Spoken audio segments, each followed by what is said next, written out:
தான் ஒரு 2-3 நாளா வெயிட் பண்ணி யாராச்சும் ஹெல்ப் பண்ணுவாங்க இதுகளை எல்லாம் தூக்கி அடுக்கிறதுக்கு டைடி பண்றதுக்கு ஒரு நாதி கூட இல்லை. என்ன செய்யறது? சமைச்ச கலை சாப்பிட்ட கலையட்டு சோஃபாவில் காலுக்கு மேலே கால் போட்டுக்கொண்டு ஒரு கொஞ்ச நேரமாக இருக்கலாம்னு போனால் கூட இந்த பாலா போன மைண்ட் இருக்குது. அது இங்கே தான் வருது. இந்த கண்ணும் இங்கே தான் வருது. ஐயோ இந்த வேலையை முடிக்கலையேன்னு அந்த கண்ணும் இங்கே தான் வருது. அங்கேயும் நிம்மதியாக இருக்கலாமல் இருக்கு, இங்கேயும் வந்து இதை செய்யலாமல் இருக்குது.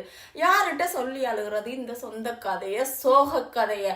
பாவி போகிற இடம் பள்ளமும் புட்டியும் என்ற மாதிரி நம்மளுக்கு எப்போ பார்த்தாலும் எங்கே பார்த்தாலும் ஏதாச்சும் ஒரு வேலை வந்து கொண்டே இருக்கு. நம்மளுக்கு பெண்களுக்கு எங்கேயாச்சும் எப்பயாச்சும் வேலை வந்து கொண்டே இருக்குது. அதுக்கு ஒரு குறைச்சலும் இல்லை. அதே மாதிரி அதுக்கு எவ்வளோ வேலை செஞ்சாலும் அதுக்கு சம்பளமே இல்லை.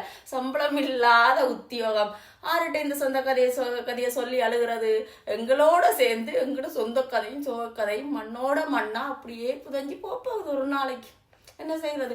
இப்படி யாராச்சும் உங்களுக்கு சொன்னாலேயே நம்ம புதஞ்சு போனாலும் இப்படி ஒரு கதை இருந்ததான்னு சொல்லி 4 பேர் கதைப்பினம். இல்லாட்டிக்கு தெரியாமலே அப்படி மண்ணோட மண்ணா எங்களோட பெண்களோட சொந்த கதை சோக கதை எல்லாம் புதஞ்சு போயிருமே. என்ன பாவங்கள் என்ன பண்றது?